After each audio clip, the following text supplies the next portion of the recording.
दूरच्या आकाशगंगेत आर्यावर्ताचा ग्रह समतोल राखला होता. काळ प्राईम या दुष्ट गडद निळ्या राक्षसाने तेथील रहिवाशांना गुलाम बनवले होते. राम आणि कृष्ण या दोन शूर हिंदू अंतराळवीरांनी धोकादायक मोहिमेला सुरुवात केली. त्यांच्या शोधामुळे त्यांना एका दुर्गम ग्रहावरील गुहेत नेले, जिथे त्यांनी अंतिम शोडाऊनची तयारी केली. गुहेच्या अंतःकरणात राम आणि कृष्ण यांनी भगवान विष्णूच्या दैवी शक्तीचे आवाहन करून पवित्र यज्ञविधी केला. त्यांनी जग मंत्रांचा जप केला. काल प्राईमने व्यत्यय आणण्यासाठी मिनियन्सना पाठवले. राम आणि कृष्ण यांनी हल्लेखोरांना सहजतेने परतवून लावले. दोघांनी दैवी शक्तीचा उपयोग केला. या हल्ल्यात काऊ प्राईमचे संरक्षण तुटून पडले. आर्यावर्ताला त्याच्या तावडीतून मुक्त करून राक्षसाचे गडद सार नाहीसे होऊ लागले.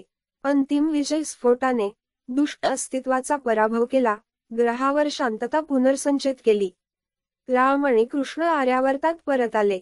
त्यांच्या शौर्याने आणि भगवान विष्णूच्या भक्तीने त्यांचे जग वाचवले होते.